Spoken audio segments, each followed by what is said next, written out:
Esiet sveicināti erudītā inženiera videokārtas pirmizrādē. Iepriekšējos kadros jūs redzējāt, kā es pieskāros zibens izlādē, bet, kā par brīnumu, es joprojām esmu dzīvs.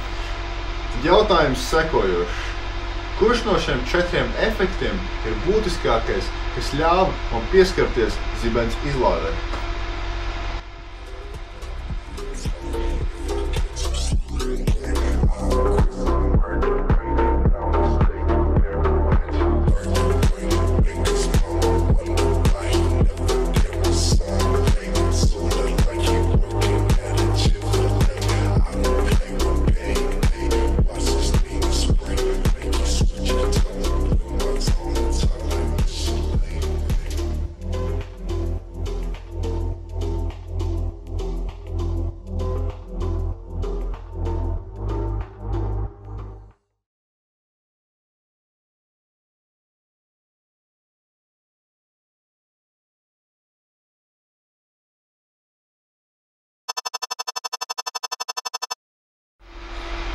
Tagad, kad zibenim esam pieskārušies, varam ar mazliet apdedzinātām rokām pasēdēt malā un novērot otro fenomenu.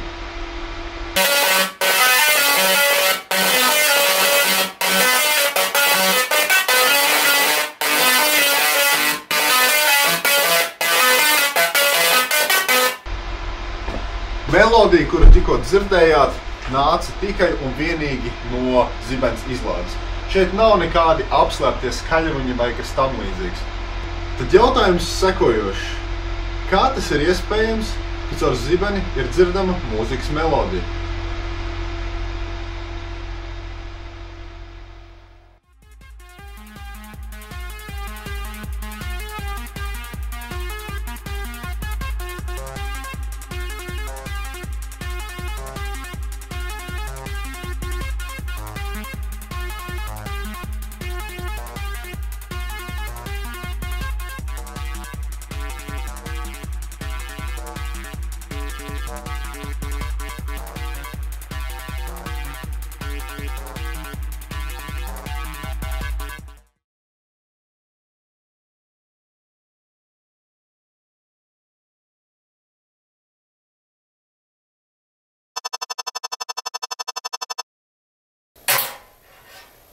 Šis ir indukcijas sildītājs. Tas spēj sakarsēt metālu tik ļoti, ka tas spīd sarkans.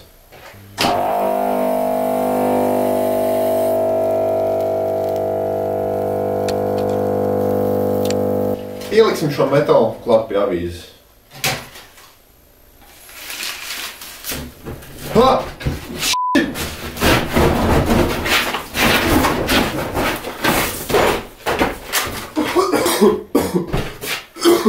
Teikt, ka es esmu kārtīgi iesildījies, es šim metālam pielišu klāt savējo roku.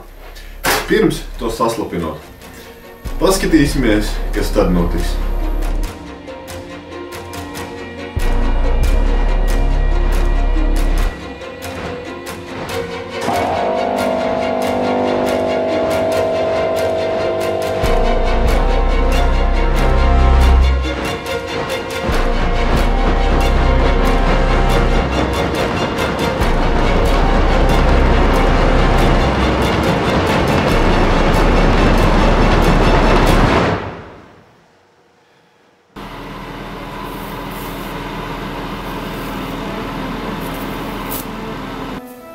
Kā redzams, es varu aiztikt šo karsto metālu un neapdedzināt savu roku. Tad jautājums sekojošs. Kā sauc efektu, kas aizsargā manējo roku no apdegšanas?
Klusums pirms vētras.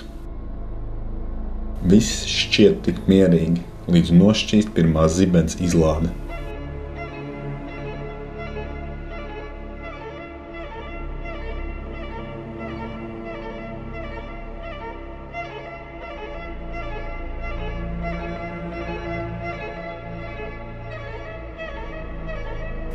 Šādus mirkļus grūti palaist garām, tāpēc devos iekšā vētrā. Vētras vidū mana navigācija bija zibenskarte, kas izmantojot 1000 sensoru uzrāda uzplaiksnījumu atrašanās vietas. Tad jautājums sekojošs. Kā sensori nosaka zibens atrašanās vietu?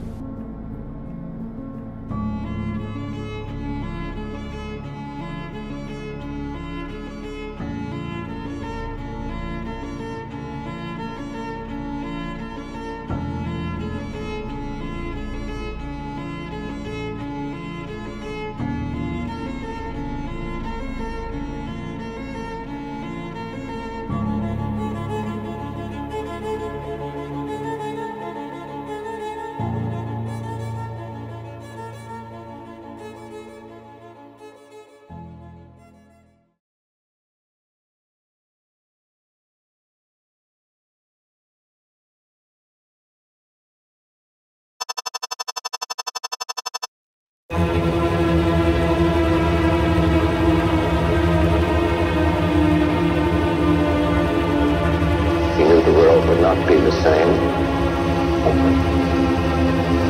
Few people laughed.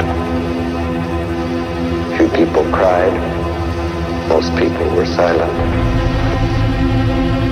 Vishnu takes on its multi-armed form and says, "Now I am become death, the destroyer of worlds."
jau paliek garlaicīgi.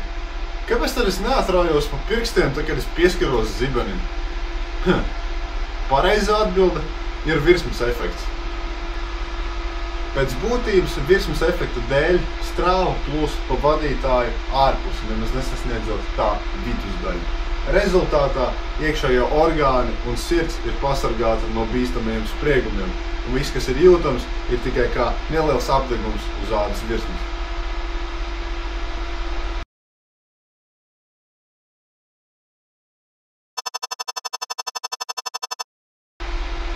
Kā tad caur zibens izlādi ir iespējams dzirdēt mūziku? Palēnināsim video un paskatīsimies, kas notiek.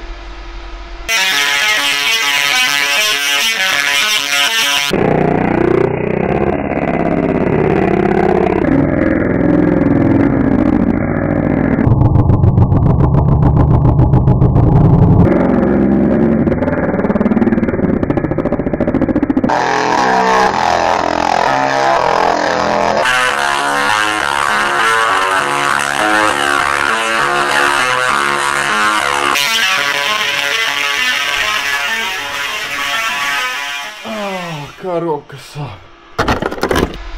Gaiss tiek ionizēts tik strauji, ka tas strauji izplašās un saraujās, un saraušanas brīdī tas uztais bļaukši. Tā ir tā skaņa, ko mēs dzirdam ar savām ausīm. Ja šos impulsus vada pietiekami ātri, ir iespējams iegūt mūzikai raksturīgas skaņas. Kā jums šķiet, vai es varētu pielikt klāt šeit savu mēli?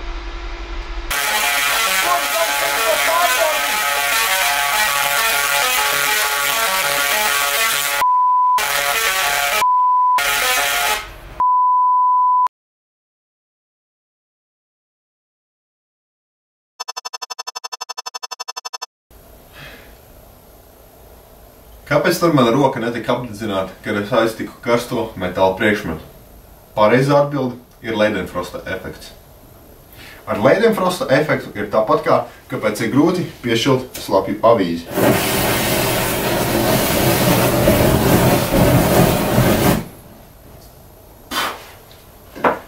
Kā redzams, avīze neaizdegās, tāpat kā manējā roka, kad es pieskāros pie karstā metāla priekšmeta.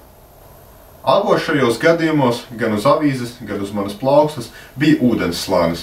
Saskaroties ar karstiem priekšmetiem, vispirms iztvaigo ūdens, un tikai tad siltums nonāk pie ķermeņa, kas ir apakšā zem ūdens slāņa.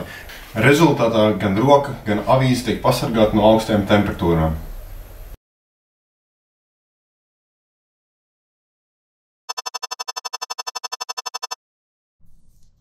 Mana piera tik liela, ka varētu šaha partiju spēlēt.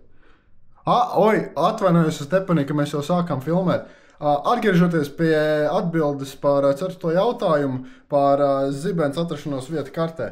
Tātad, iztēlosimies, ka katrs no šiem te baltajiem klucīšiem ir viena antena, un šis sarkanais punkts ir atrašanās vieta, kur ir zibens uzplaiksnījums.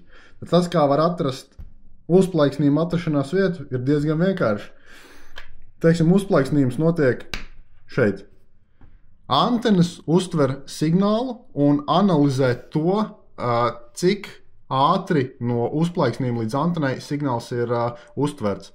Un tad te jau var diezgan viegli pēc triangulācijas pateikt to, ka zinot šo te attālumu no uzplaiksnījuma, no otras antenas, no trešās, jau var aprēķināt to, ka šis ir tas punkts, kur arī tas uzplaiksnījums ir noticis.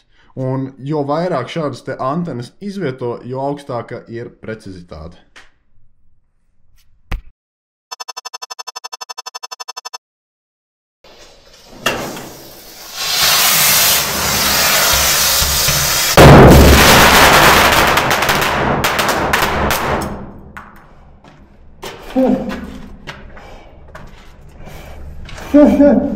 Šis bija jautri. Tagad ir pienācis laiks... Schicken die Verstärkung! Jawohl, Kommandant! Schicken die Verstärkung!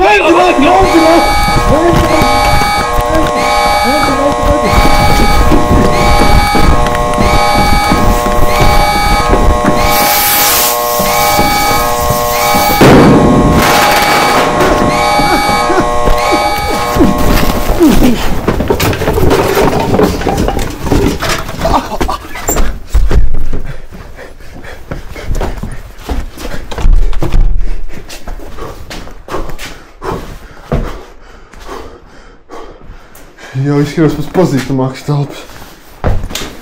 Te es būšu drošībā.